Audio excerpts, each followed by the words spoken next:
You are now tuned into the truth frequency. We are TFR. TFR. Truth Frequency Radio. But he that giveth his mind to the law of the Most High, and is occupied in the meditation thereof, will seek out the wisdom of all the ancient, and be occupied in prophecies.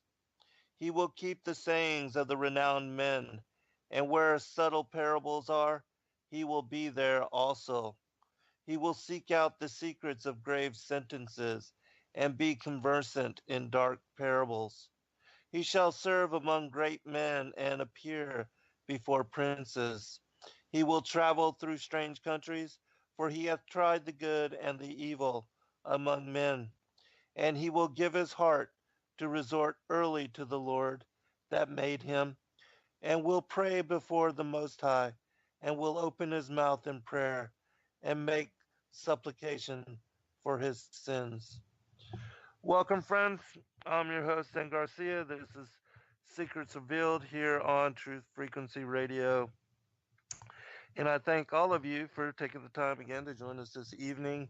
I have a special guest with me this evening, Robert Farrell. Robert, are you there, brother? Here, how you doing? Excellent, brother. Thanks for taking the time to join us. Many of you might be aware of Robert's work on YouTube. He broadcasts under Apocryphal 1970.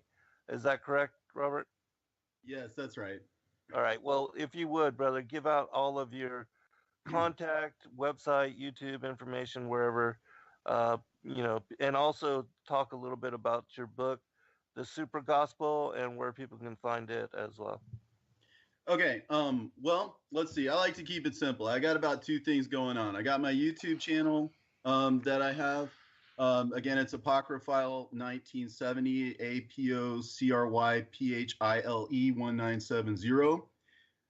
And also, I have a website, which is run by a friend of mine named Rick Simpson, called scriptural-truth.com. Got to put in the dash.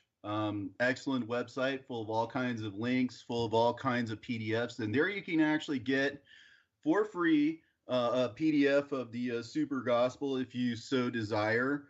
What it is and where you can get it. It is a compilation of early Christian material that is basically just a gospel harmony, a synthesis of all of the ancient Christian material that basically I could get my hands on at the time of writing it, basically to illustrate in a kind of a linear way the basic ideas that were handed down to us from ancient Christianity, the early Christian church. In other words, a synthesis of all of the Christian material, basically a gospel harmony. That is available through Amazon as well as through Fifth Estate Publishing, which is run by Joseph Lumpkin, another friend of mine.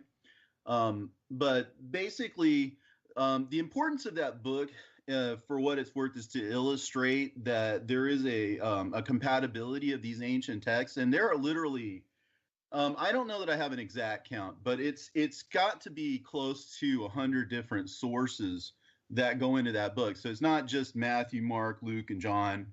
It is the Proto-Evangelion. It is the birth of Mary. It is what's left to us of the Gospel of the Hebrews and the Gospel of Thomas and a whole bunch of other things. As long as they fit into kind of the narrative structure and, are kind of a gospel per se, that was included in the compilation of this book, which again, you can get a PDF version free from scriptural-truth.com.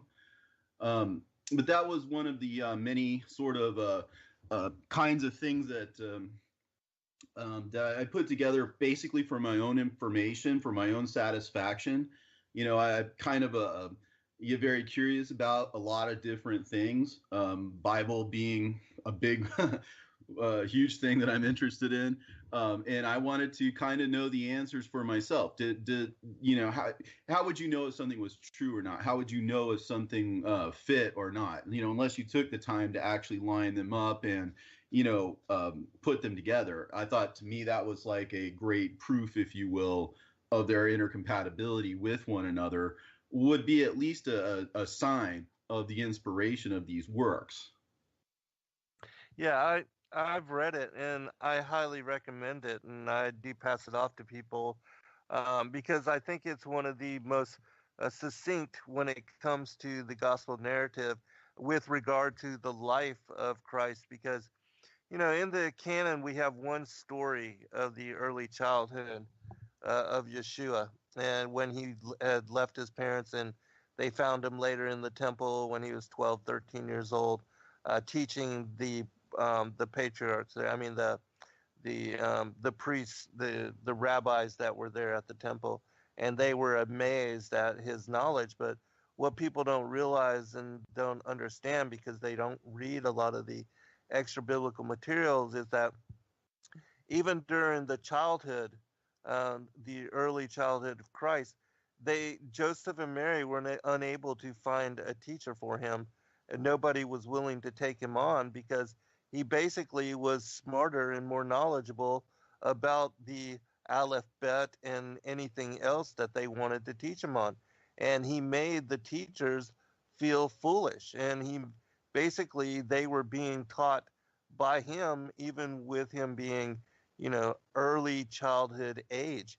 And it shows that in studying even the infancy narratives and the early gospel, the Protevangelium, and other stories, which were written by his half brothers, um, Didymus Thomas and James, the first bishop of the Jerusalem church. Um, they were near the same age as him, being his stepbrothers from Joseph's former marriage, being an elderly man, a widowed man. He had children from a previous marriage, who Mary basically becoming her caretaker and guardian. She took them on as her own children and raised them also with Christ, along with Salome, who became the caretaker of Yeshua during his whole life, and the cousin of Mary. She basically hung out with him, and Mary and Joseph, the entire life of Christ, and it was even one of the women that was there at the cross when he was crucified. And so um, these are stories that a lot of people don't know about, that which you have incorporated also into the super gospel. And so for people that want to know the fullness of the story, and it should, and I believe that you begin the narrative with Mary, which, the story of Mary is completely unique as well. Hannah and Joachim, and how they, like Abraham and Sarah, were barren for a long time until they were blessed to have a child, Mary in this case, and dedicated her to the temple at 3 years of age. She grew up in the temple until she was 14 years of age. And that was the time when most of the virgins left, and then they were betrothed to Mary later in life. But Mary refused to become married and wanted to remain a virgin her whole life. And then so they decided to bring forth the elders of the different tribes, and Joseph was chosen in supernatural means. Basically, a rose budded from the top of his staff, and a dove landed upon it, showing that he should be the caretaker. And he was a elderly widowed man and wanted nothing to do with a young girl, but he was chosen and accepted his calling. And then, when he came home 6 months later and found her pregnant, he was just horrified and wanted to kind of put her away secretly. But the spirit, Gabriel, came to him, told him that she was supernaturally impregnated, and that she had never been with a man. And there was a trial, and uh, it was found that both of them were innocent of the charges brought up against them. And that's when, Christ, of course, came forth in supernatural manner, and Mary was found to be a virgin. And I do believe you incorporate all these stories into your book, and so again, I do highly recommend it. And Robert is one like myself that loves to read and study everything in order to get a full context on what is the jigsaw puzzle of truth. And so, I highly respect you, brother. I consider you to be one of the foremost researchers with regard to the extra biblical text, and a man after my own heart, which is why I opened with the passage tonight from Baruch chapter 39. I mean, not Baruch, the wisdom of Jesus, son of Sirach, also known as Ecclesiasticus in the apocryphal text. But anyways, yeah. So can you talk a little bit about how long it took you to do that study? Because as you said, there are a number of texts which not a lot of people have heard about, and if they do read your narrative, I believe not only will they be greatly blessed, but they will be introduced to a lot of texts which most people have never heard about. And so, um, can you talk a little bit about your interest in the extra biblical materials? What prompted you to study all that, and then what it was that led you to basically compile this information for yourself, which then turned into the super gospel? Okay. Well, I guess the thing about it is I've always sort of had kind of an obsessive personality. I'm the kind of person who, if something sticks out in my mind, I tend to just try to get to the bottom of it, try to figure it out.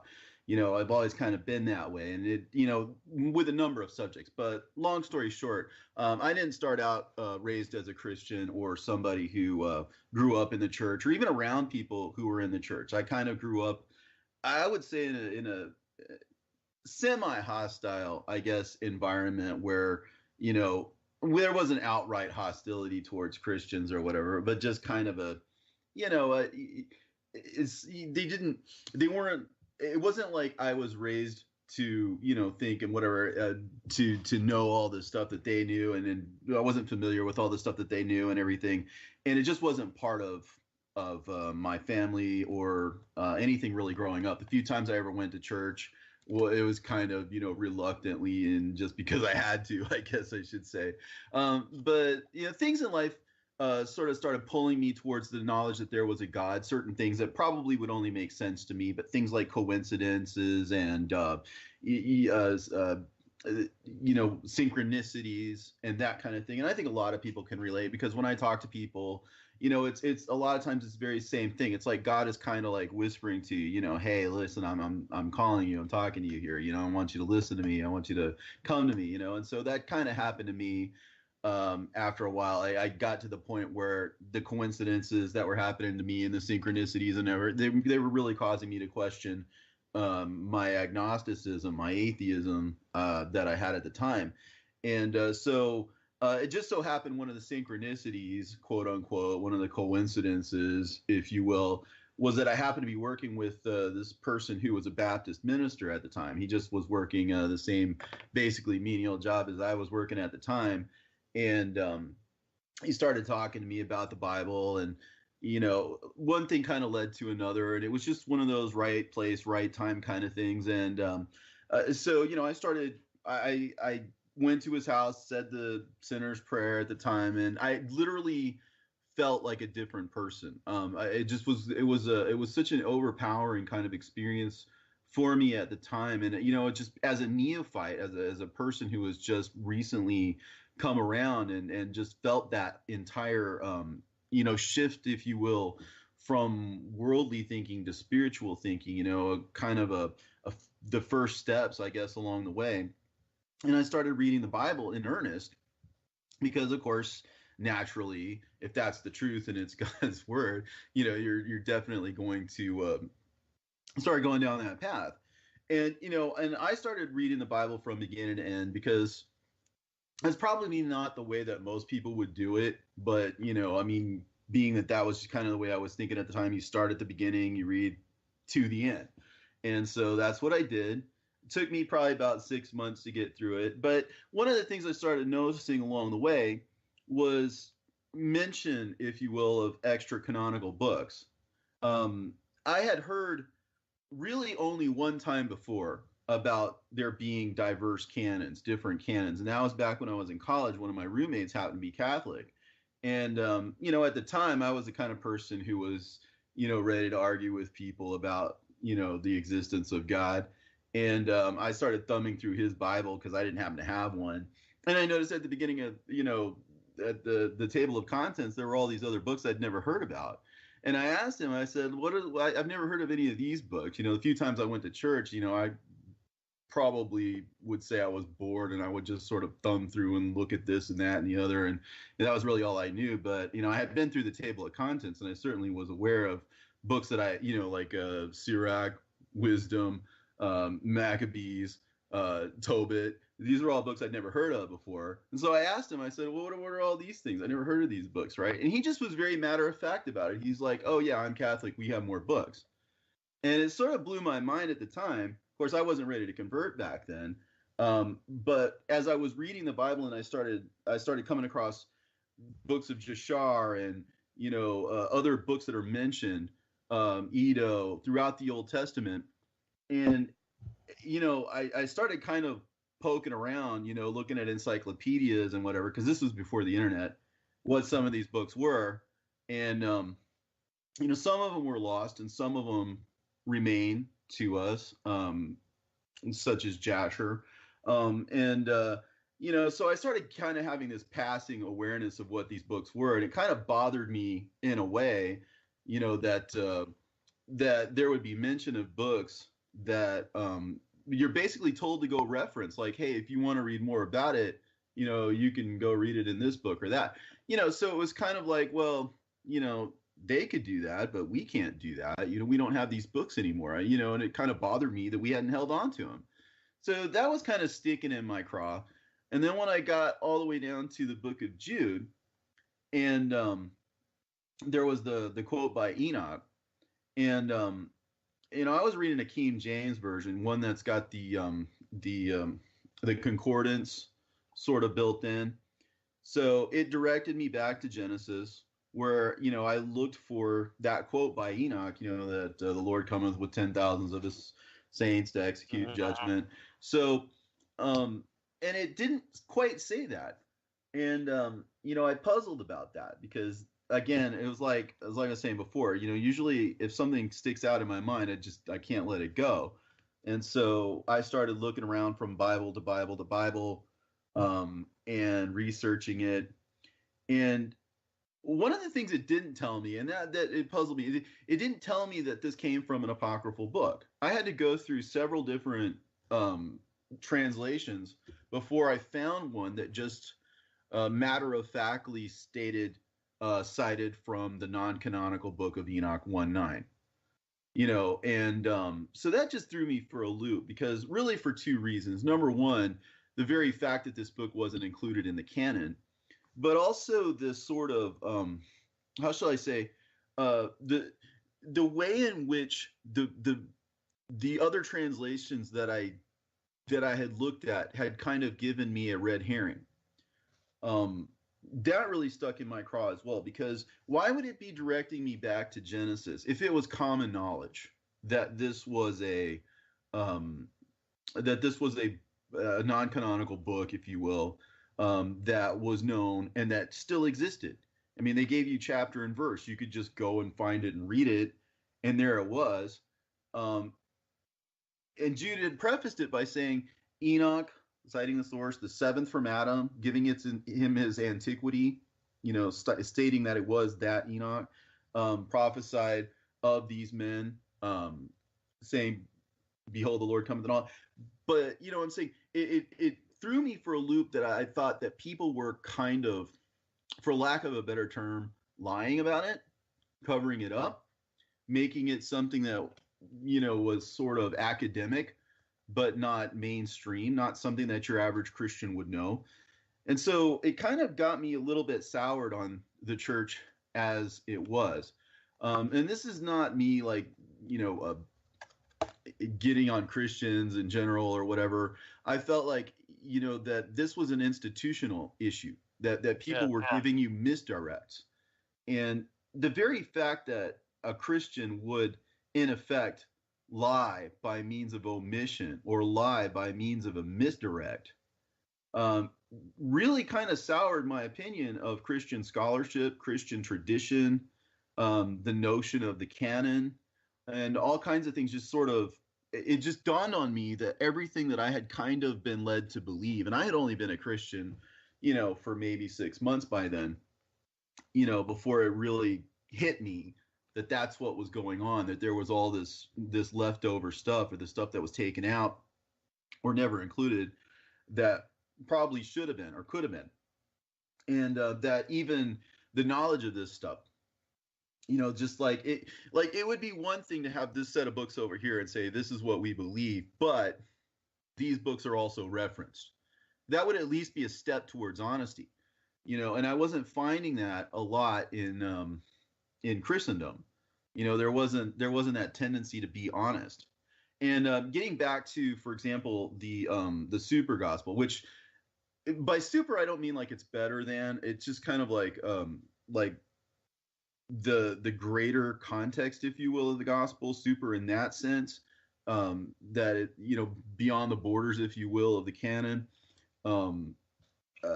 that kind of connotation. That was my intention in naming it that. And when you look back on ancient church iconography, ancient church art, for example, one of the things you'll find, especially in Orthodox churches, you'll find that there's a lot of ancient iconography depicting things such as, for example, the trial of Joseph and Mary, Mary in the temple, Jesus being born in a cave, the symbolism of the ox and the donkey. There's so many different things that you'll read in all of this extra canonical material that was and is really part of ancient Christian traditions. So this isn't really out in left field. This is ancient stuff. These books are attested to, if you will, from the very beginning. And it's really only later that these books begin to fall out of favor, when church leadership and so on tend to drift away from these traditions, and more towards the 27 books of the New Testament as being canonical. But again, that was something that took a long time really to crystallize. If you will, hundreds of years. People give various time frames. It's kind of unknown, but there were lots of books: The Shepherd of Hermas, the Epistle of Barnabas, Clement, all kinds of contenders, if you will, that are bound, if you will, in ancient manuscripts. Codex Sinaiticus, for example, I believe contains the Shepherd of Hermas and Barnabas. And so on. There are manuscripts that exist that imply that more than just our 27 books that we have now were accepted as inspired. And so when people kind of give you this cut and dried sort of, everything's all nice and neat, and it's not really that clean. It's not as they say. It's a little fuzzy. And so all of this kind of led me to a lot of other kinds of issues, such as, well, okay, if there were all these books and it was a little bit nebulous, a little bit uncertain as to which ones were in and which ones were out or whatever, there's the question of how would you know? And what would be your criteria? And I guess as soon as I started asking myself those kinds of questions, strangely, things started kind of occurring to me. I'm not sure quite how to put it, but I started seeing patterns that, like if you let yourself think that way and you're open to these kinds of thoughts, that things will come to you. And I started seeing patterns in terms of language and in terms of sometimes an author will kind of hint at something or beat around the bush about something such that if you're open to it, you'll catch it, and if you're not, you might not. Um, for example, um, the quote from Jude, the quote of Enoch. I like to start with that one because that one is very much spelled out. It's very much in your face, if you will, and it's a really good place to start because it's so very solid. I mean, you're talking about Jude, for example, who says outright that he's a brother of James, and of course, James and Jude were both, if you will, brothers of Jesus, Right. of um, you would think, okay, they lived in his house, they ate together, no doubt, they knew one another. I mean, all of us who've had brothers and sisters and whatnot, and we all know what it's like. You're in the home environment, and you kind of know each other. You know, the real, true person that Intimate. you are. I mean, you can't help but know that. I mean, Right. you're in close quarters with these people. Hey, And hold so- on, Robert. Hold on. We'll be right back, everyone.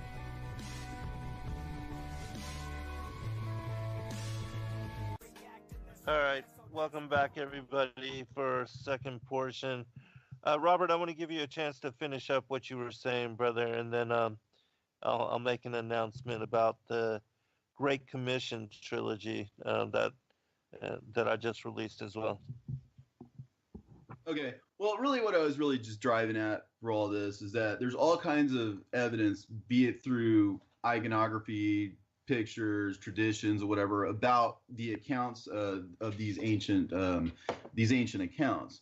And there are tons and tons, not just the Jude quote, but there are tons and tons of references to these extra canonical books, if you will, throughout the scriptures, which you can find lists on the internet, but they're vast. And like I said, they tend to sort of they tend to sort of be sort of self-aware. Like, for example, if you go read the book of Hebrews, chapter 11 of the book of faith, right? It talks about faith is the substance of things hoped for and the evidence of things not seen, and so on and so forth. And it goes on and talks about the subject of faith. And within that chapter, for example, there are at least two references to extra canonical books. There is the reference to the woman of Second Maccabees who was going to have her children killed and that she would have them received back to her, and also there is Ammonia. yeah, and then there's the reference to the prophets being sawn in two, which is from the martyrdom of Isaiah. Yeah, the Well, ascension so- of Isaiah.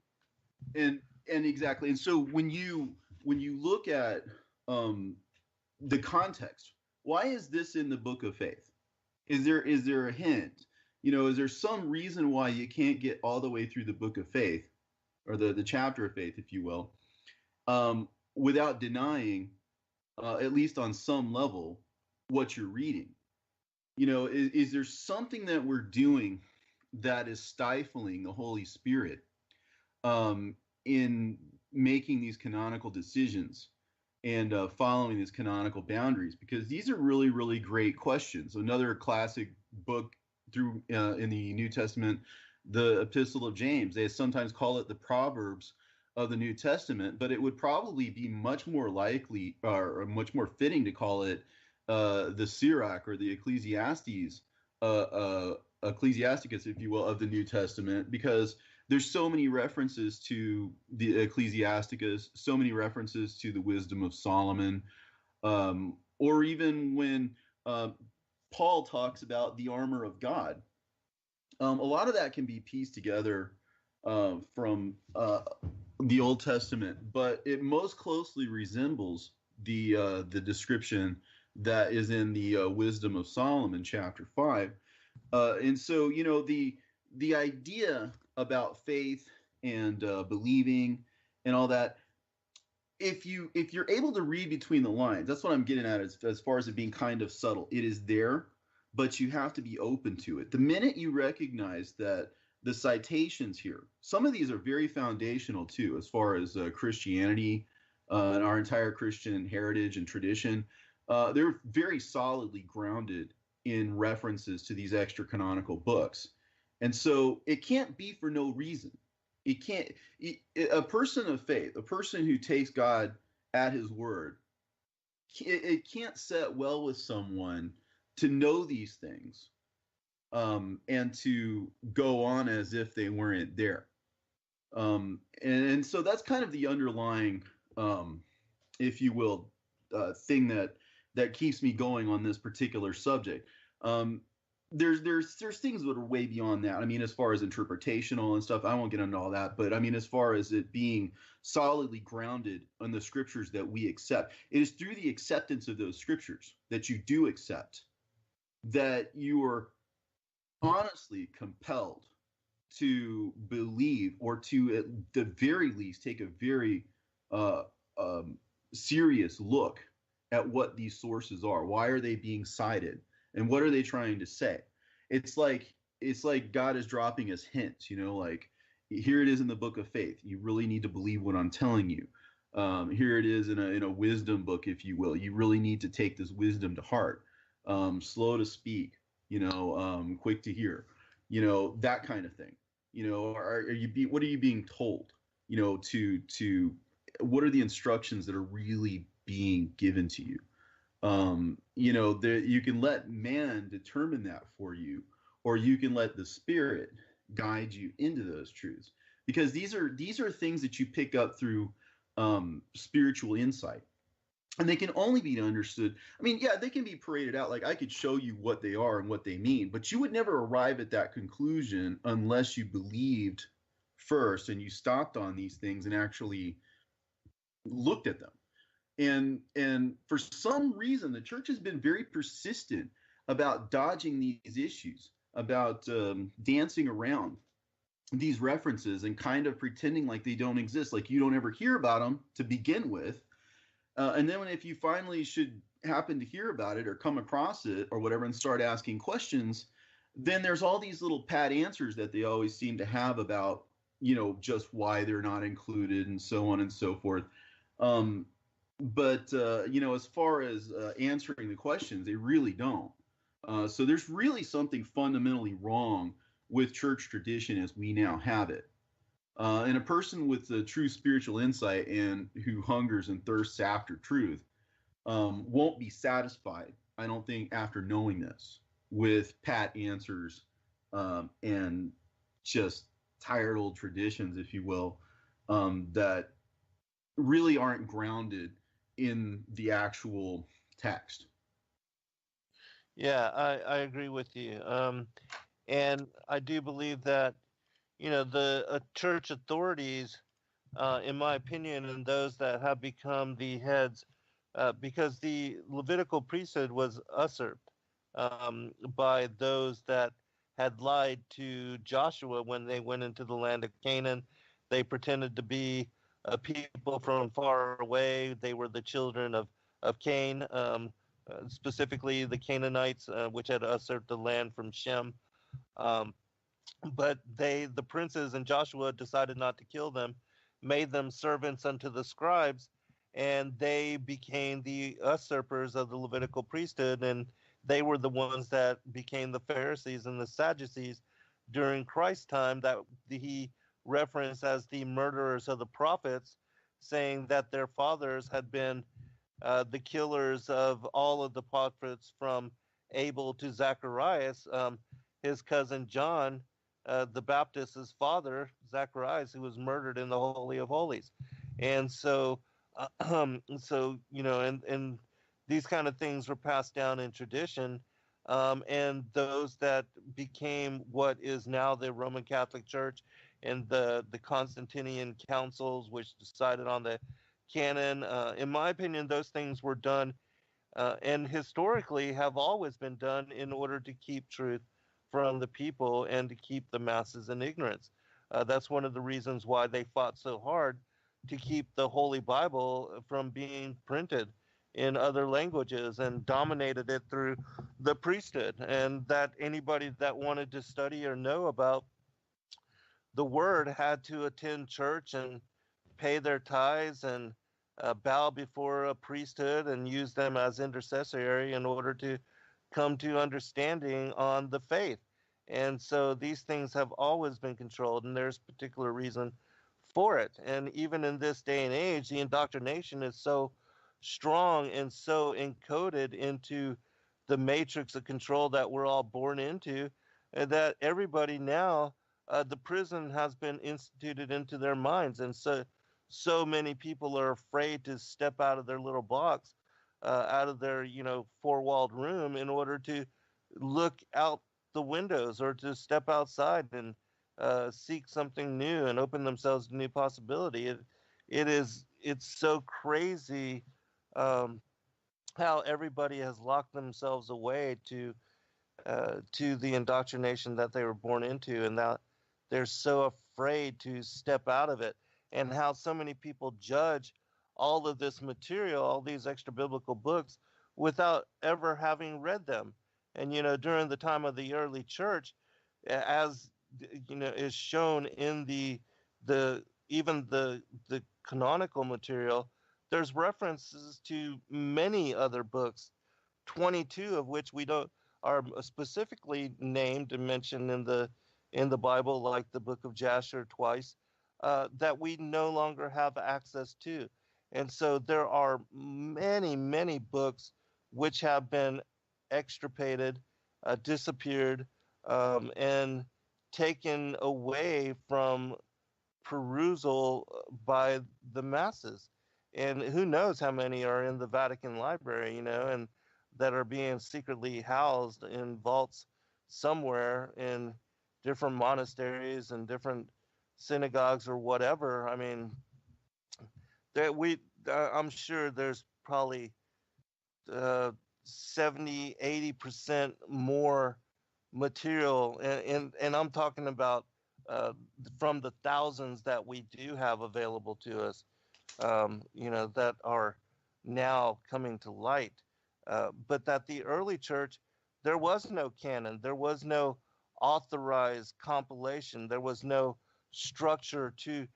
People studied and read everything that they could, and the books were being handwritten at that time, and so people really cherished the material, revered whatever they could, and shared it in whatever capacity that they could as well. I mean, it's amazing. It reminds me of, there was a church in Russia during the communist era that was an underground church, and they did not have access to the word as we do here. And the pastor, or the preacher there, he had one page of a chapter from Jonah, and basically read from it every time the church came together, and spoke about how Jonah was the forerunner for Messiah, and how it tied together with the sign, that he was the sign, as far as the coming of the Savior Messiah, how he would be 3 days in the belly of the well, and how Christ would be 3 days in the heart of darkness in Sheol, and that he was a forerunner for all of that, the harbinger. I mean, and it's amazing, but with just that one page of text, he was able to form a church and to create an assembly of believers around him. I mean, that's how powerful the word is. And here we have the internet and have access to all these hundreds and even thousands of texts, which most people don't even take the time to read, have no interest in even looking at or examining. I mean, just the whole thing that we brought up with the super gospel, how there's so many that worship Christ, and are disciples unto him, myself included, and yet nobody, mostly, does not even know anything about his early life. There's only one story, as we said, in the canon about his early childhood, and why people wouldn't want to know everything that they could, and especially from those that knew him best, that grew up with him as family, that spent every day eating meals, breaking bread, sharing conversation, just gathering memories with him, and that became his disciples. I mean, and these are those that Didymus Thomas, is half brother, who was called his twin. because he looked like him. It was of the same age. And James, who was also the younger brother of Christ and knew him best and wrote the Pratevangelium of James. I mean, these are stories about his childhood and even that of Mary. Um, and people know nothing about these. And just to illustrate my point a little more, and then I'm going to turn it back over to you, Robert. And I want to get into a couple themes as well that are little known about by mainstream churchianity. I did release a 3-book set called the Great Commission, which is about the Acts and the Apostles. I mean, the Gospels of the Apostles, which I know you know a lot about these books. You've read a lot about them. Also, for those that don't know, Robert narrates many of these extra biblical texts online and has a huge following on YouTube. He's got millions of views and thousands of subscribers. And so you can go and listen to him read even the book of Enoch in its entirety. I believe that one video alone has over 1 million views, if I'm correct, if I remember correctly. But yeah, and so I just want to share, really quickly, the book of Acts. In the canon, we have one book of Acts, which speaks about the mission of Paul and Peter and Silas and a couple of other prophets, patriarchs and the apostles. But there were 12 that were recognized as the major apostles and 70 that were recognized as the minor apostles. And they are spoken about in many books, and yet nobody knows about their story and what they had to encounter and overcome. And so for that reason, I put together these. There's so many texts, it took me 3 full books, and there were still others that I didn't include. But really quickly, I want to read the names of some of these just to let people know about um, what they are missing out on if they have not looked into and have not studied these other things. And in this case, it gives you a better understanding as to the church formation and how it came together and how the gospel was spread by the apostles as they went out 2 by 2 to different parts of the world, and the kind of things that they encountered coming up against the pagan church and Satan and the powers, the principalities, the rulers of darkness. In the first book, The Great Commission, I have these texts included: the Acts of Paul and Thecla, the Gospel of Peter, the Gospel according to Mary, the Acts of Peter and Paul, the Gospel of Thomas, the Acts of Thomas, the Acts of Thaddeus, the Acts of Andrew, the Acts of Xanthippe and Polyxena, the Acts of John, the Acts of Perpetua and Felicitas, the Acts of Philip, an addition to the Acts of Philip, and the Acts of Barnabas. And as I said, many of these were of the major apostles, but yet these texts are little known about and even less read and understood. In the second Great Commission book, I have these: the Gospel of Nicodemus, the Gospel of Bartholomew, the narrative of Joseph of Arimathea, the Doctrine of Addai, the Gospel of Pseudo Matthew, the Acts of Barnabas, the Acts of Bartholomew, the Acts and Martyrdom of St. Matthew the Apostle, the Vision of Paul, the Acts of Andrew and Matthias, the Acts of Peter and Andrew, the Consummation of Thomas the Apostle, the Book of Thomas the Contender, and the Gospel according to Peter. In the third book, I have put together all of the apocalypses for a study of the end time narrative, the last days scenario as applied to the fig tree generation, which even the book of Enoch, in the first chapter, he writes that he knows he's writing for a remote generation, one distant and into the future.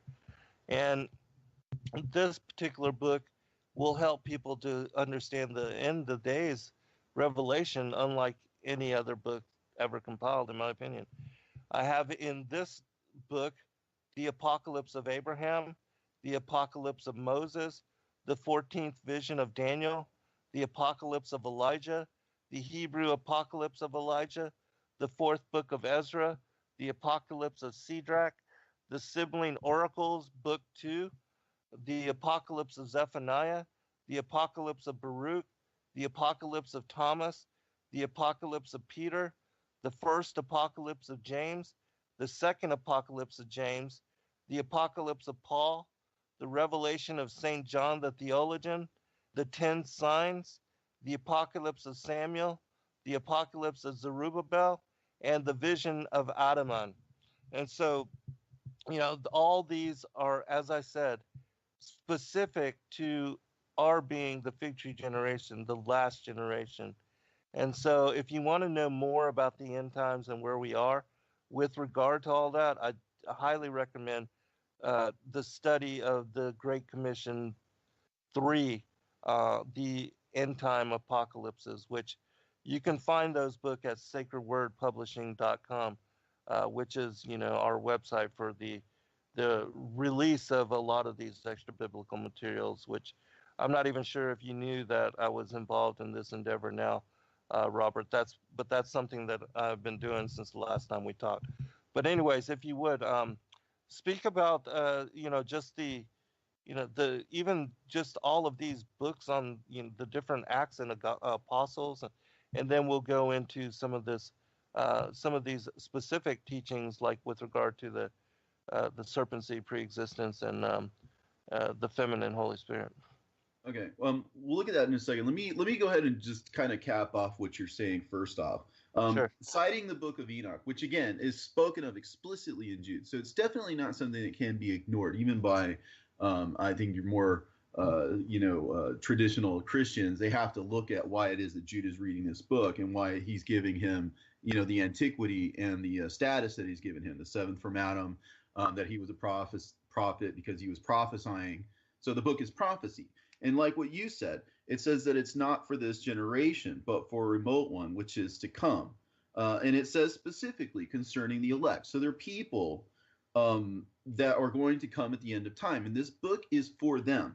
And one of the more interesting things, like you just cited an entire litany of books and sources that you just mentioned here. Just see how nicely this dovetails with chapters 104 and 105 of the book of Enoch. Because this book is for the end times, for the time of the removal of the wicked and the ungodly. And again, we are already in the third day. A day is as 1,000 years, 1,000 years are as a day.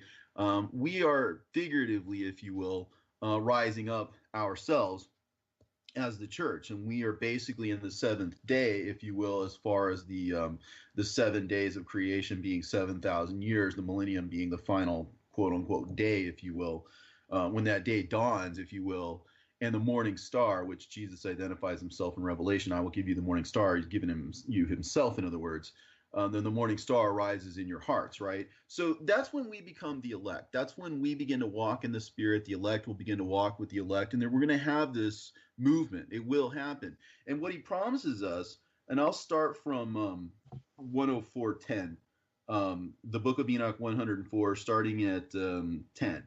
And it says, "And now I know this mystery, that sinners will alter and pervert the words of righteousness in many ways, and will speak wicked words and lie, and practice great deceits, and write books according to their concerning their words." Now, just stop right there for a second and think about it. All that stuff that we were talking about earlier, how typically you won't find these extra canonical sources cross-referenced within your Bible. So first of all, there is that deception, that sort of subtle lie by omission, right? And so we can kind of check off that box. Yeah, that did happen. The words of righteousness or whatever, that there were lies that were spoken and great deceits. That being one of them. That these books aren't there, they're not spoken of, is a great deceit. In other words. And it says, "But when they write down truthfully all of my words in their languages, and do not change or minish aught from my words, but write them all down truthfully, all that I first testified concerning them," and then it goes on, "then I know another mystery, that book shall be given to the righteous and the wise to become a cause of joy and uprightness and much wisdom. And to them shall the books be given, and they shall believe in them and rejoice over them. And then shall all the righteous who have learnt therefrom all the paths of uprightness be recompensed. Okay, so all of this stuff that you're talking about, all of these books that have been withheld, books that some were cited, some of them we don't see references to exactly, but there are lots and lots and lots and lots of books that weren't ever canonized and weren't ever part of church tradition or whatnot. And so if we are the ones who are in the last generation who are there at the removal of the wicked and the ungodly, the seed, if you will, that we will be given these books. And then it goes on to further elaborate. It says, and in those days the Lord bade them, meaning the elect, to summon and testify to the children of the earth concerning their wisdom. Show it to them, for ye are their guides and a recompense over the whole earth. For I and my son will be united with them forever in the paths of uprightness in their lives, and they shall have peace. And the book basically concludes right there. There's a fragment. It says, and rejoice ye children of uprightness, amen. So, I mean, that's basically how the book starts, saying it's for the end of the final generation, and basically how it ends, with that promise that books will be given to us and insights will be given to us, and that we will show the people of the world, what the truth is. And that's basically what we've discussed here so far. Hold on, brother. We'll be right back for a second hour, everyone. But I agree with you.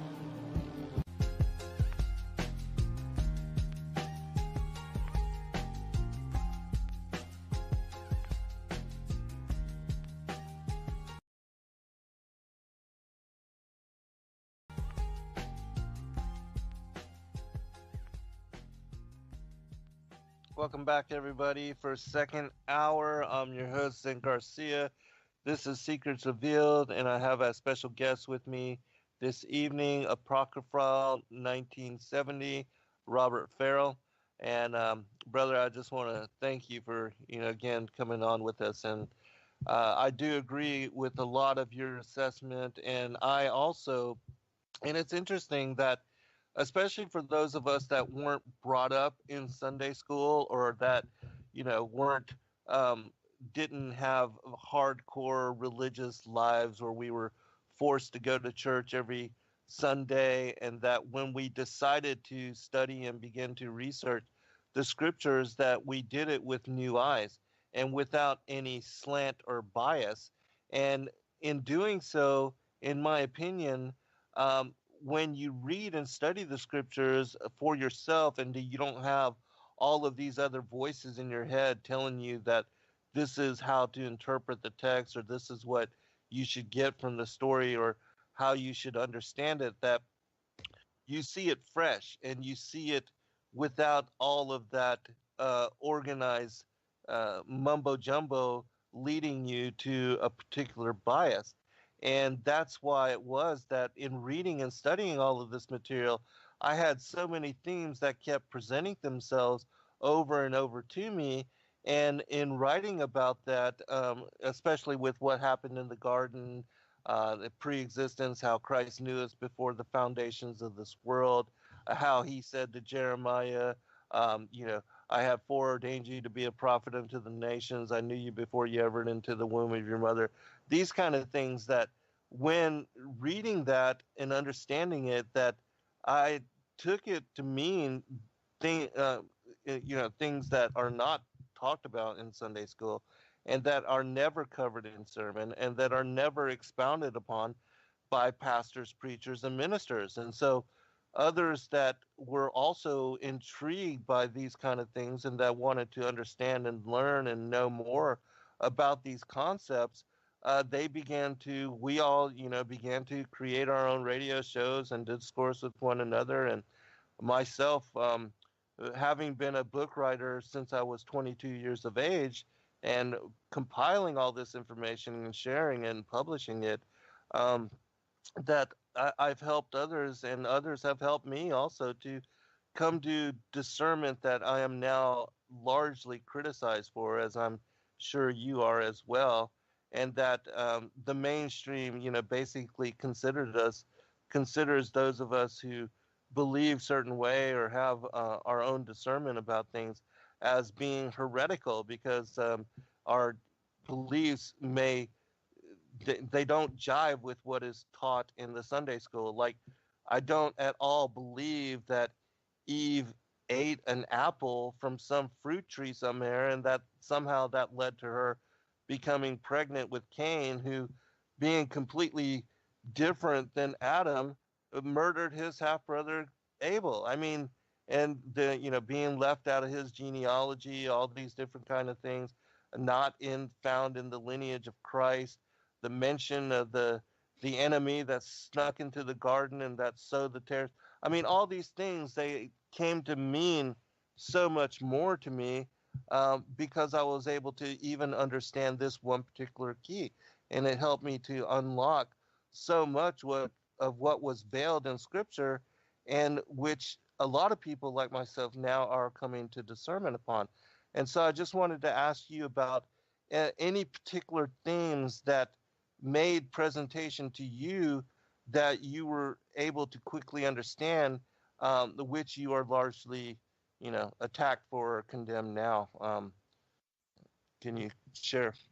You know what? I really have to say I very very seldom am attacked that I know of. I usually don't pay it any mind when I am because there and I don't want to sound overconfident, but I know what I'm reading and I know what I'm seeing, Yeah, and I can't be swayed from that. It's a lot of it's what they're teaching you is in effect a distortion.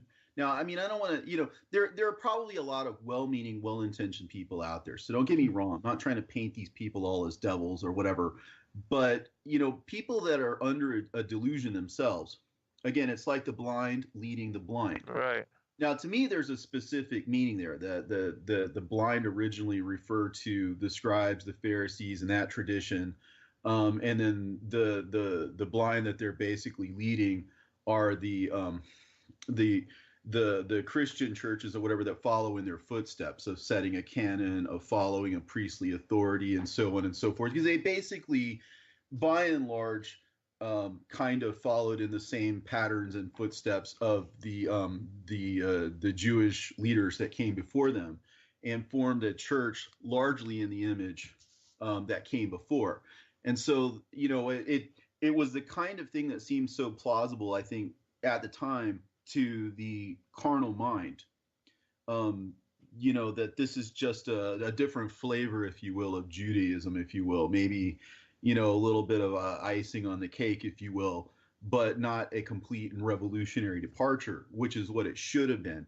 That there, and again, I don't want to open up a whole other can of worms, but there's this entire interpretational aspect to the scriptures, which, if you have the spiritual insight, you can begin to read between the lines on a lot of these things. Like one of the things that you spelled out just now, and I'm pretty sure that was the reference you were getting to, but in the Protevangelion of James, for example, talking about the serpent seed. Let me see if I can find it here. It says, okay, when Joseph comes in and finds Mary pregnant, he comes in, and of course, he's upset. This is in the Protevangelion of James, chapter 13. And it says that when she was in her 6th month, behold, Joseph came back from his building. He was building in Nazareth. And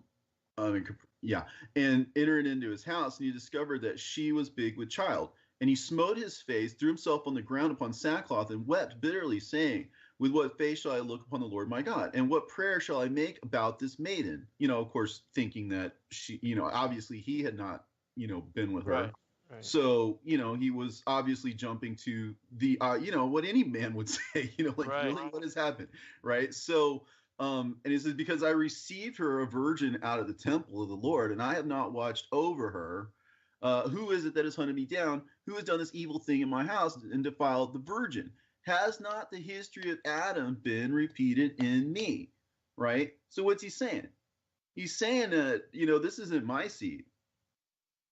Right? It says, for just as Adam was in the hour of his singing praise, and the serpent came and found Eve alone, and completely deceived her so that it happened to me also.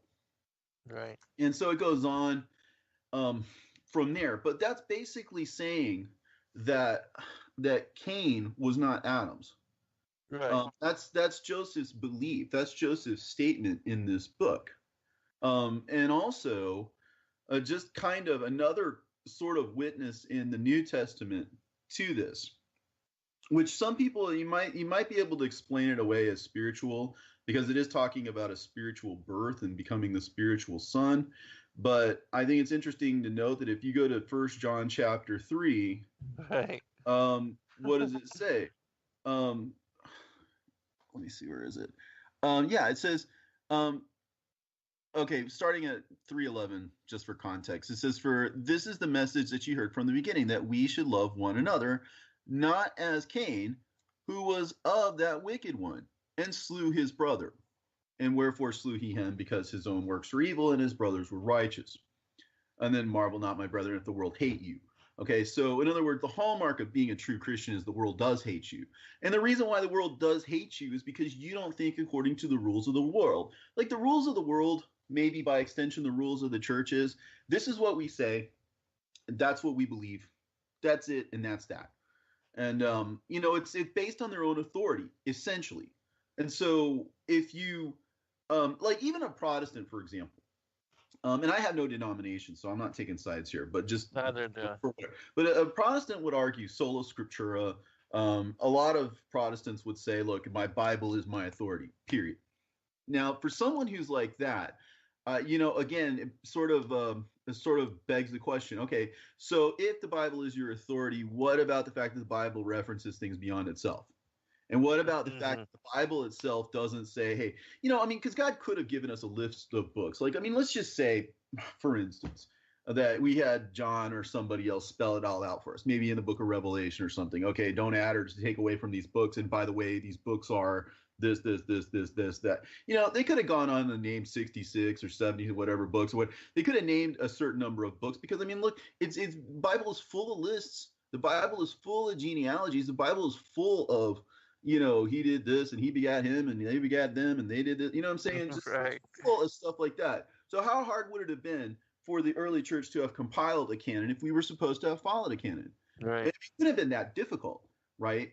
And especially looking towards the future, saying we really don't want people to get tripped up here. Let's spell it out for them. Let's put it out there Barney style for these people so they understand, right? The point is there never was a list. And right. It sort of implies that there was never meant to be a list. And why would that be? Because again, the world thinks according to certain rules that seem plausible, the fleshly mind finds palatable.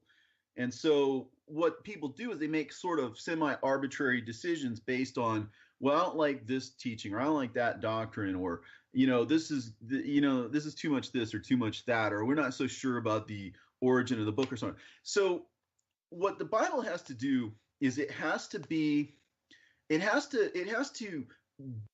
disabuse you of that illusion somehow so that you can get past it.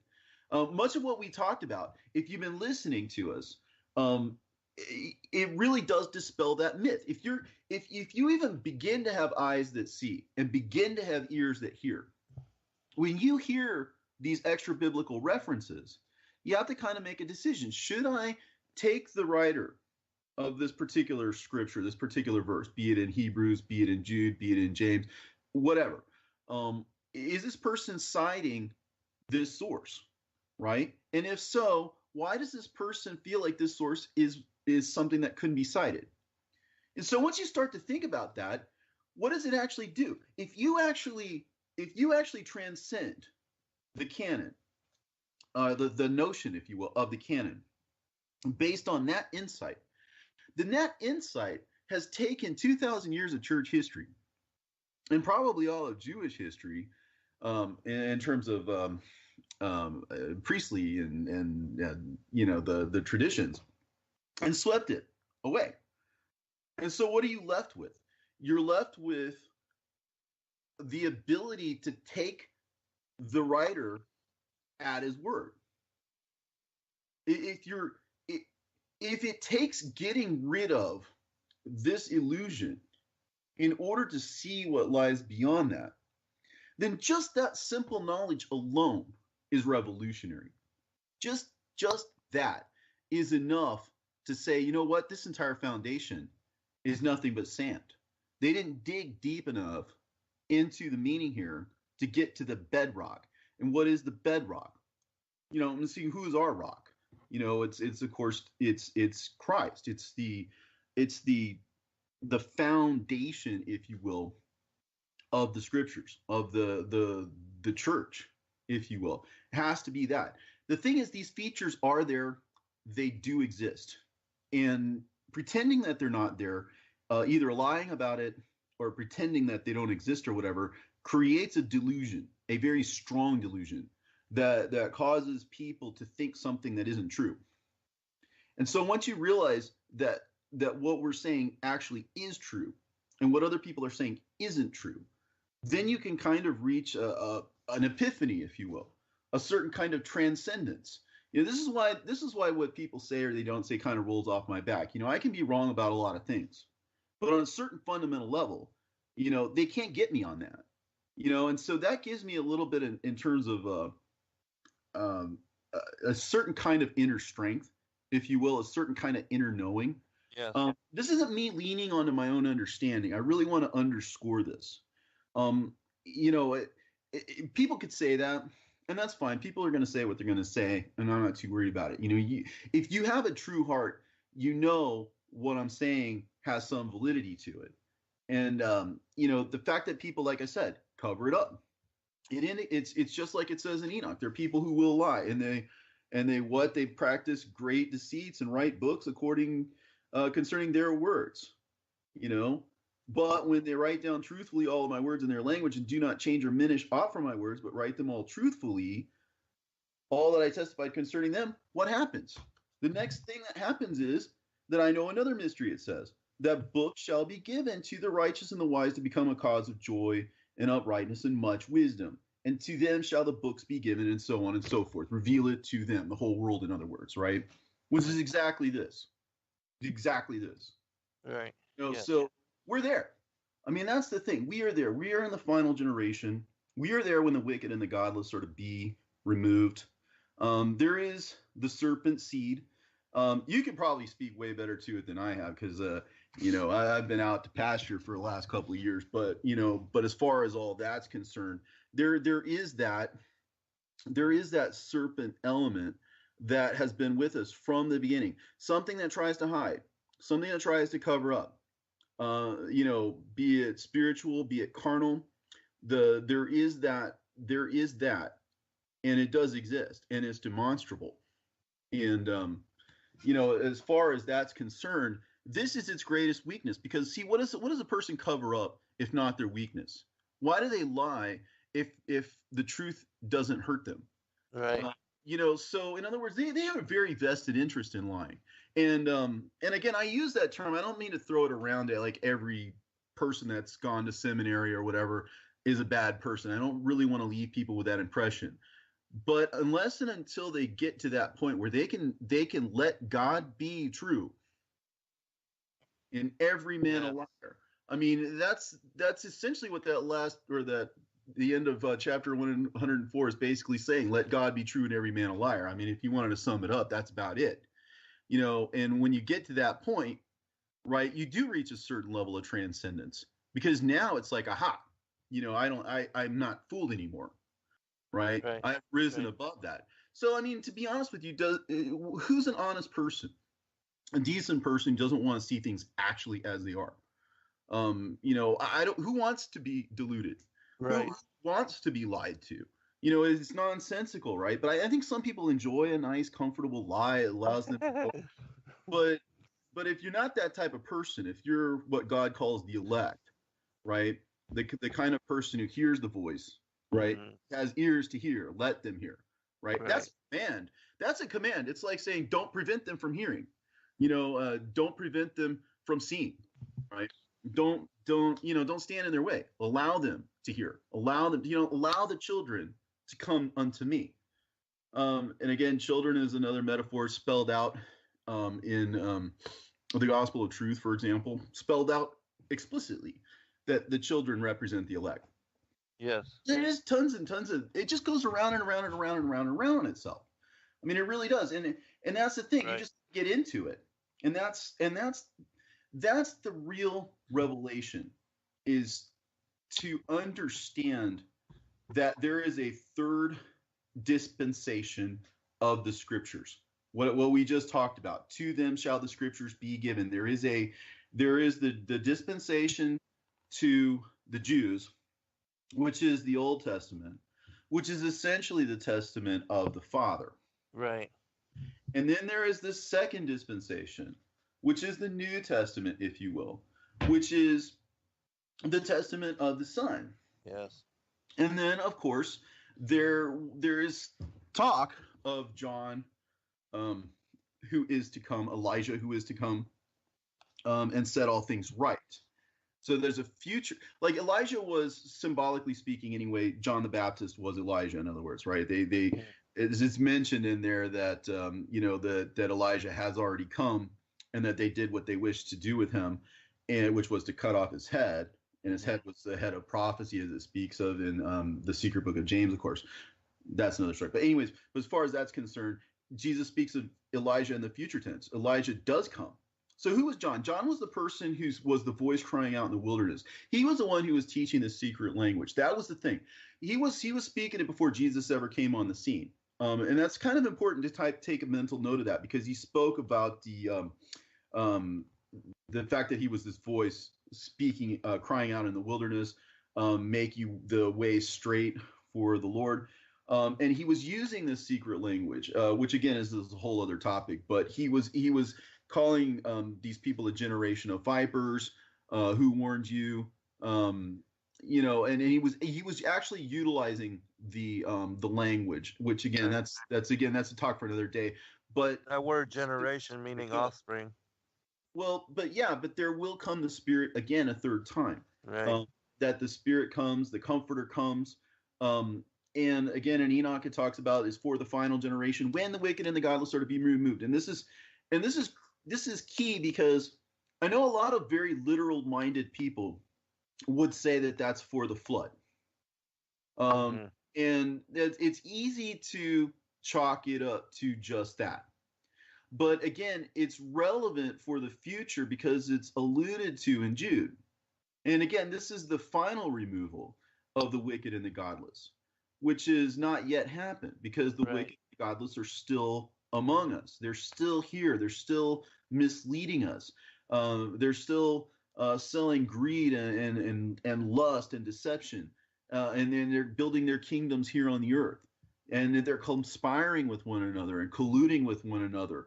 In one way or another, they are kind of all in bed together, and they've all sort of taken the church and sort of divided it amongst themselves, each doing whatever they will with it, when there actually is an answer. And it's nothing that's been said before, because nothing that's been said before is pointing outside of the canon. This is the distinguishing factor. This is about referring to the original faith, the faith which was once delivered unto the saints, which was what? Well, one of the books he's citing is the Assumption of Moses. That was apparently one of the things that was once delivered unto the saints, according to Jude, because he cites it. And then also, of course, the book of Enoch cites that.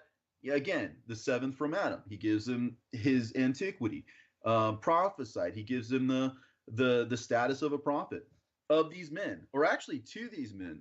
That's probably a more accurate translation. And if it's that, it means that these men, it's implied, should be listening to him, which they're not. And so to be honest with you, it's so in your face obvious. And again, this is how God works. It's astonishing that he can be this precise, simply because the only way for the devil to buy time is to create that illusion, the illusion of the canon, the illusion of the authority of men. That was done all the way down to the time of John the Baptist, and devil just went with it again. He saw that chance. It's like it worked before. Let's do this again. Let's create the canon again.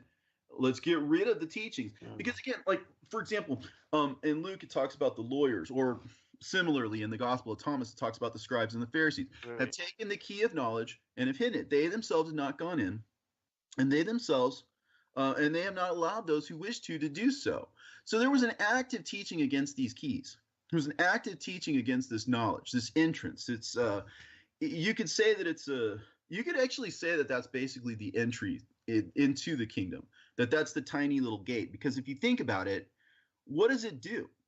That knowledge alone opens up a whole other world where the whole other testament can be introduced and understood on a higher level and on a higher plane and in an entirely different context, and absolutely sweeps everything out of the way. I mean, just absolutely dispenses with it. Yes. And once you transcend the canon, everything that they say is built on that. Sorry if I'm repeating myself, but I mean, it's critical to see this. It's gone. Their entire foundation is cut out. The axe has been laid at the root of their tree. Mm-hmm. You know what I'm saying? And it's gone. I mean, and so if you see that, if you get nothing else from this program, just that knowledge and that transcendence of that delusion that they've imparted to us, it was so liberating to me at the time. You know, and again, being the only person that I knew who had any of this knowledge, because I was all alone searching for these answers on my own or something, you can feel pretty lonely, you know. Oh yeah, absolutely. But even at that, it's pretty cut and dried. You could run into problems. This is a problem that I would see. Is that people wouldn't know what to do with it once they had it. And again, that's what Enoch chapter 105 is about. It's about explaining it to people. So understand that the book should be given to you first, and that the teachings are coming, and that the understanding that is in these books will be given to the elect. And I think in some measure has been given to us. But, you know, again, it's always in the plural. There's lots of them. They will be here. They will be showing you these things. And they will all speak with the same understanding. Because again, like just what we're saying, the knowledge that the canon has been dispensed with puts us all in square one. We're all there who understand this and accept it. We're right there at square one saying, look, we're all on the same page together. We just swept away all of that, and we've got all these new books that we need to sort out and read and understand. And so that's when Hold on, brother. All right, we'll be right back, everyone, for a final segment. All right, welcome back, everybody, for a final segment. I did want to really quickly state that I understand that for a lot of people who don't have time to even read the canonical material, that you should focus and certainly come to understand first the Bible, and then having a foundation reach out. And certainly my foundation is based upon the canon. But in studying and learning and reading this other material, it has only deepened my clarity and brought me to understanding on concepts that had, in my opinion, been overlooked and misunderstood by the mainstream churches for what seems thousands of years now. And what had been widely embraced in common knowledge during the early formation of the church has now become lost and is considered to be heretical. For instance, knowledge that, which is one of the things that I've been attacked on lately, but that the Holy Spirit, wisdom, Sophia, is described as a feminine in the extra biblical as well as the canonical materials. And this is something that is lost knowledge, and that when you bring it up now, for some reason, people want to label you as Gnostic or tie you together with the Talmud or Kabbalah or whatever. And yet I don't study any of those teachings. I've read certain portions, but again, my focus is on the scriptures. And There's no need to even step outside of the canon to come to understanding on doctrines such as serpent seed, uh, just like the parable of the wheat and the tares in Matthew 13. I mean, you don't even have to leave Matthew chapter 13 and the words of Christ Himself to understand that the Eve being beguiled, which means wholly seduced, that this is what happened, and that the enmity we see referenced in Genesis 3:15 between the seed of the woman and the seed of the serpent, that that is absolutely the beginning, that the eating fruit from the tree of the knowledge of good and evil, them uh, losing their innocence, Eve losing her chastity, as referenced in 2 Corinthians 11 verses 2 and 3, as Paul states, that was the reason why they covered their genitals and hid from God in shame. They were embarrassed at what they had done, and this is the reason why Eve was, the consequences of her actions was that she was now going to bring forth children in sorrow and conception, and that there would be this enmity between the seed of the serpent and the seed of the woman, meaning that the seed of the serpent would have to appear from somewhere, and that is in fact what occurred in Genesis 4:1 with the bringing forth the heteropaternal superfecundation, the birth of the two fraternal twins from different fathers, Cain being a child of the serpent, as it says in 1 John 3:12, he, Cain, who was of that wicked one, the wicked one being referenced in Matthew as being the enemy that snuck into the garden, the devil that sowed them is sowed the tares, uh, that he is Satan, the serpent, the Nakash of Genesis chapter 3, referenced in the Targum as Samael. I mean, all these things are so easily understood once you just uh, open your mind and embrace new possibility. But for people, this is something that I've learned recently, um, is that people are not really interested in truth. They are more interested in only learning about or supporting what they already believe to be truth. And so, and in most instances, it is very difficult for them to embrace new paradigm or to shift to accept new reality. Just like with what occurred on 9/11 and how all of us were forced to um, embrace that, there's government sponsored terror and there's things that going on behind the scenes. And again, this is, the seed of the serpent, the synagogue of Satan, that is um, doing these kind of things, that as long as we don't understand who our enemy is, and that there is this ongoing war, this enmity between these two seed lines, and that it would continue. Christ said in the parable of the kingdom, let both grow together until the time of the end. And at the time of the end, he will send forth his reapers, the angels, to gather the tares for burning and the wheat for preservation. And that is what we are contending with, that we do not wrestle against just flesh and blood, which are the progeny, the children of the devil, where it says the generation of vipers. Again, that word generation means offspring, and where it says the seed of the woman and the seed of the serpent, that word seed is the Hebrew word zera, and it means descendants, children, progeny. And so we are speaking about a literal war between bloodlines, which is why we see in the world today a propagation of evil and the perpetuation of it in manner that if we are all one people and we're all loving and compassionate and innocent like Adam and Eve, then from whence does all of this evil, why is it still with us and why haven't we grown past it? And where is its origin from to begin with? And why in John chapter 8 uh, does Christ allude to the murderers of the prophets as being the killers of the patriarchs, being from that bloodline which killed Abel to Zacharias? And Abel, we know he was murdered by Cain.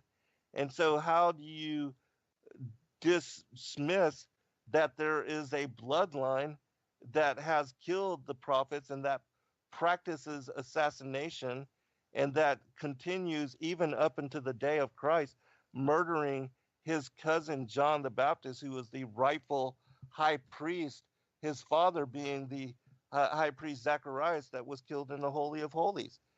I mean, if you can't put all these things together and understand, I mean, he tells you after the multitudes are sent away and the apostles come up to him and ask him to explain to us the parable of the tares of the field. He tells them that the devil is the enemy which sowed the tares. I mean, it doesn't get any clearer than that. And so, but again, people have such difficulty getting past their bias and their indoctrination that they are just simply not able to embrace new possibility. And because of that, they remain firmly entrenched in their deceptions, and very few, like in the Matrix movies, very few are able to unplug from the Matrix. And so that's where we are with world, and that's why the elect is but a few. It says in the Gospel of Thomas, "I will call you one from 1,000, two from 10,000." The elect is but a very few. Robert? Yeah, and one will chase 1,000, and two will chase 10,000. It's interesting that when you read in like the Book of Revelation, 22:15 talks about those who are in and those who are out. It says, "For without," and meaning the kingdom, who don't enter into the gates of the city. And again, you have to enter in through the gates. If you try to enter in through some other way, you're the same as a thief and a robber. And it says, "For without are the dogs, the sorcerers, the whoremongers, murderers, and idolaters, and whoever loveth and maketh a lie." Now, the thing about it is, for these people to exist and to persist, they, first of all, just go down the list. Idolatry, whoremongering, if you will, sorcery, murder, and loving and making of a lie. If you want to think about it as a whole collective, Babylon, if you will, the entire world system operates consistently kind of in the same manner from beginning to end.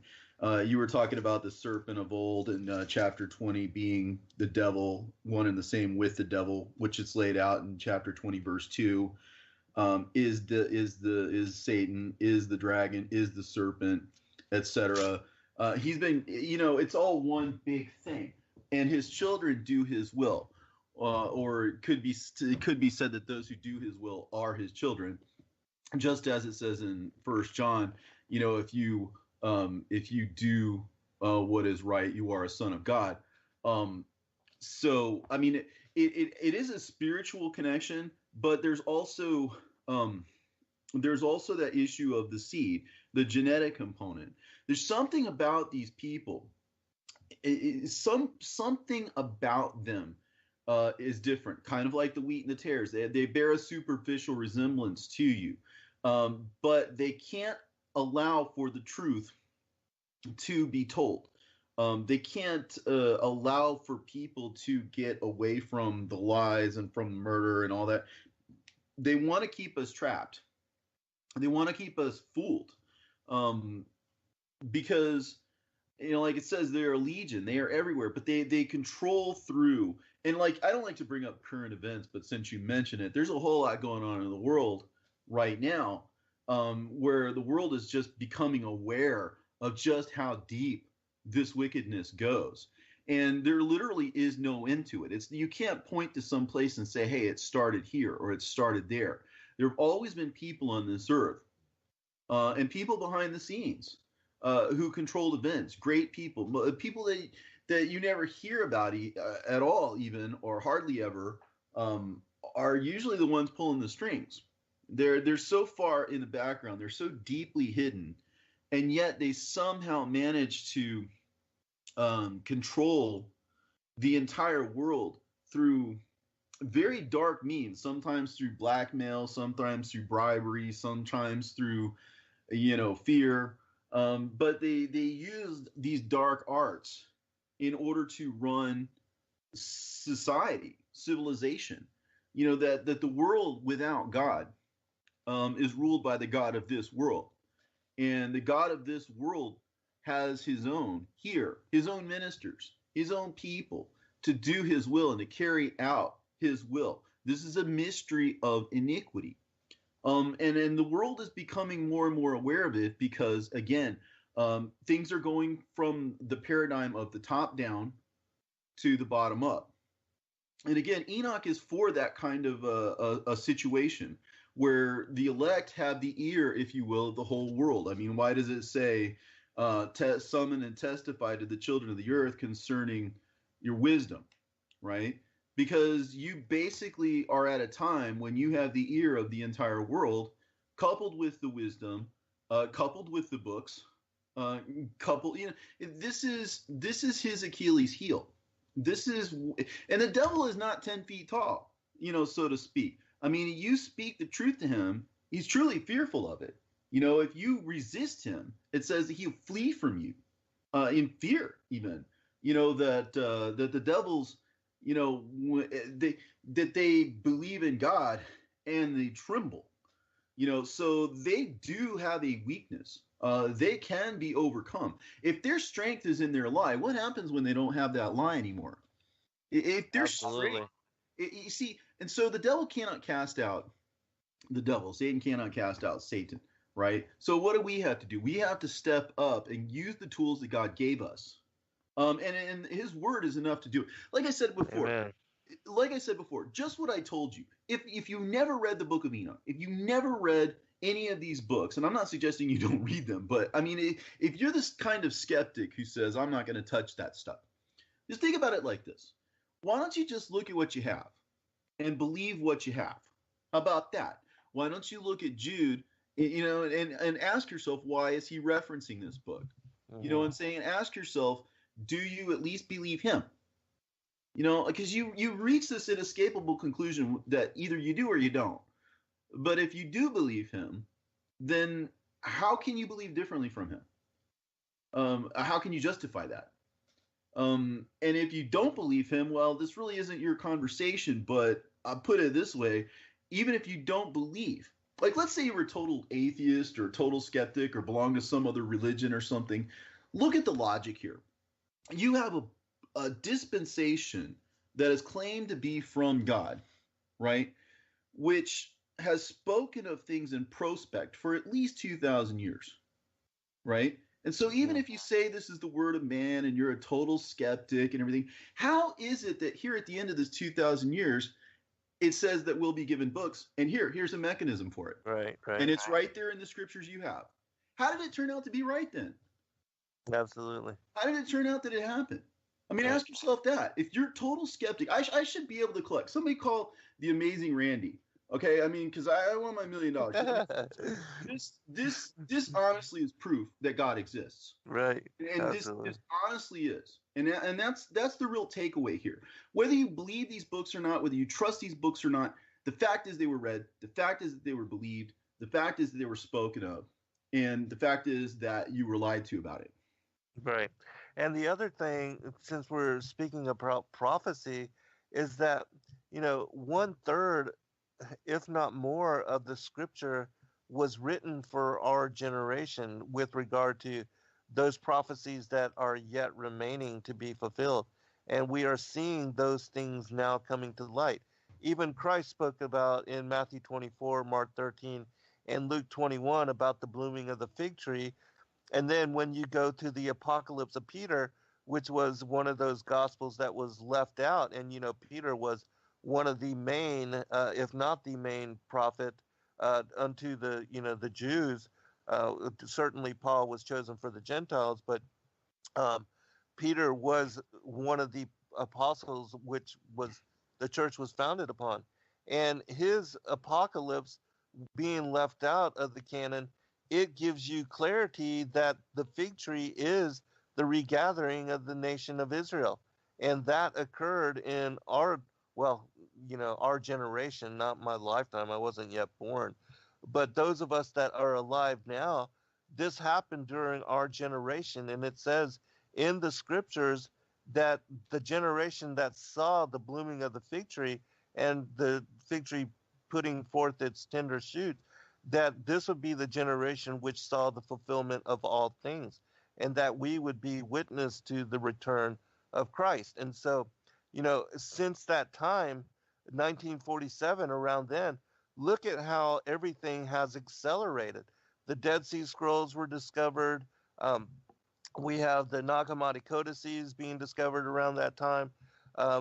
Israel, the Zechariah 12, the is Jerusalem becoming a cup of trembling amongst the nations, that the Palestinian, the Muslim, and Zionist Jews conflict since that time, the 6 Days War, all of that is still ongoing, and even now is being prophetically fulfilled with the United States now recognizing Jerusalem as the capital of Israel, how we're moving our embassy from Tel Aviv to Jerusalem, and how that is also, igniting the Zechariah 12 prophecy, the whole thing of Damascus becoming a ruinous heap. All of that is occurring right now as well in our lifetime. We are seeing the fulfillment of so many things, even the whole prophecy given unto Daniel, the statue, the 10 toes, the clay and the iron, all that, the 10 confederation of the regions of the New World Order, that is also being played out. And so, all these things are unfolding in our lifetimes, which, the fact that the word is prophetic and that it confirms itself and that it has been 100% accurate, that in and of itself should convict everybody that it is the inspired word of the Most High God. And it's not just the canonical materials, because as I said, even in that book that I put together, the Great Commission 3 on the end time apocalypses, all of that fits right along with Revelation, and all of it is being fulfilled in the same manner and details all the prophecies that are also laid out in the latter portions of Isaiah, Jeremiah, Ezekiel. I mean, it's all coming to light now. Yeah, I agree. It's well, I mean, there's going to come a point where the lie can no longer be maintained, and that day is approaching quickly. And we've seen, you mentioned current events. I mean, how long does it take for the world to change? It can change in a day. It can change in a morning. Right. The way that things are in this world is rather instantaneous these days, and so to be honest with you, it's no great shakes. We could be totally in another paradigm in a twinkling of an eye if we all somehow got on the same page at the same time. Mm-hmm. That's it. That is really literally how fragile and how vulnerable this world system is, and Right. this knowledge, this understanding, really is a revelation, and it actually gives you the ability to literally cut off the head of that dragon and put it to rest, put it to death. I mean, it literally gives you that power, and the devil knows it. There is a world of silence out there. The silence, they say proverbially, is just deafening with regard to this stuff. Right. And that to me is a sign that the devil really fears it, that his kingdom Absolutely. is vulnerable to it. Right. And I can see why. Yeah. It's because, again, once you unlock from the matrix, and you can see from the outside in, and you see that everybody is being indoctrinated into lies and deceit, and that, everybody's buying into the whole 9 to 5, the American dream, materialism, all that. And all of that whole dream is being fractured. This generation is no longer buying into that. But that's another topic for another show. We've got 4 minutes remaining, brother. I want to give you a chance to give out all of your website information, where people can go to find your book, The Super Gospel, where they can go to hear your readings, and then we'll end with final comment. Okay, well, like I said at the beginning of the episode, I'm on YouTube. It's Apocryphile 1970. That's APOCRYPHILE 1970. And if you want to go to my website, where there's tons of PDFs, all kinds of little treatises that I wrote, all kinds of books, apocryphal and canonical and otherwise, that are there for you to read at that site, all kinds of links to videos and stuff, and that's at scriptural-truth.com. And also, if you want to get my book, it's available through Amazon and also through another publisher, again, Fifth Estate Publishing. You can go there. You can find it there. But the book is also available for download at scriptural-truth.com. I never force anybody to buy it. It's there for you to read. If you want to support it, that's great. It's not a money-making endeavor for me. This is just me, my own personal research, letting it out there, letting the world see it. So it's there for you if you want it. Well, once more, I do recommend that people read it. I think it will give you insight into the life of Yeshua, the life of Mary, the infancy, the early childhood, and also I just released a book about this as well, and it's not in linear frame like yours, like you have quotations which are all compiled in a direct timeline, but I have all of the different books and manuscripts and texts that most people don't know about that are focused on the life of Mary and Christ as the early childhood and the infancy. And I released that as a text as well. It's called Yahushua Christ, the Infancy, Childhood, and Lost Years. And again, for people that are interested, you can find that at www.sacredwordpublishing.net. Also, I just released the 2018 Ancient Enochian lunar calendar for those that are interested in understanding how Kadesh determines Sabbath and the Levitical feast days. You can find that there as well. Hey, brother, we appreciate you so very much, and definitely we'll have you on again. Look forward. We didn't even get to cover some of the topics that I wanted to do, so we'll do that in a follow-up show. We got 1 minute remaining, but I'll give you a final comment. Okay, well, it's been a pleasure to be on the show. I've been away for a while doing my own thing, but I think things are happening in this world, and things are changing. Paradigms are shifting, and it's all part of the same thing. I think it's all part of a great revolution that's happening in the world of the spirit and in the world of the flesh. Things are going down, as they say. More than happy to be a part of it. More than happy to see it happen. I think it's going to be momentous, and scary as it may seem, I think everything's going to end up just fine. Yeah, absolutely. It's going to be some trying times, but as long as you are in the wing of protection of the Most High God, there's nothing to fear. It's all good. We're protected everywhere. Go ahead, brother. He's going to appoint angels, it says in the book of Enoch, to guard us as the pupil of his eye. Absolutely. And that's what it is. So just about, yeah. Yeah. I used to be worried about getting out of America and all that, but no longer. Wherever, whenever, whenever. So God bless. Hey, God bless you too. God bless all. Good night. Shalom.